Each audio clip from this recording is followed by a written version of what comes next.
তো hey guys, কেমন আছো তোমরা সবাই? আশা করি সবাই খুব খুব খুব ভালো আছো। তো আজকে কি হয়েছে জানো গাইস? আজকে আমি জীবনে প্রথমবার মডেল সেজেছিলাম, আর কিছুই হয়নি। কি ভাবলে যেরকম ভাবে বলছি, মানে কি যে একদম হয়ে গেছে। আর মেয়ে ভাই, আয়নার সামনে একটু ঢং তো করবই। তো তখন দিদি আসেনি বলে তাই, তো তারপর দিদিও এসে গেছিলো, মানে যে আমাকে আজকে সাজাবে। তো এই দিদি সাজিয়েছিল আমাকে, আর এই দিদির নাম হলো সিকতা। আমি দিদির আইডি মেনশন করে দেবো, যাই হোক।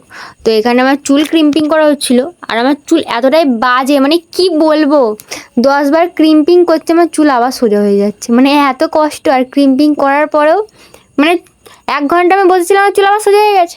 তো তারপর এখানে আমার বেস মেকআপ হচ্ছিল, সেটা কেমন লাগছে না, ভূত ভূত। তো তারপর আমরা বসেছিলাম খেতে। তো আমরা দুপুরে খেয়েছিলাম বিরিয়ানি। তো তারপর আমার পুরো মেকআপ কমপ্লিট হয়ে গেছিলো, আর এখানে আমার শাড়িও পরানো হয়ে গেছিলো। দেন এখানে আমার চুল বাঁধা হয়ে বলে আমি বসেছিলাম। তো দেন এটাই হচ্ছে আমার ফাইনাল লুক। ঠিক আছে, আমি পুরো ফুল রেডি।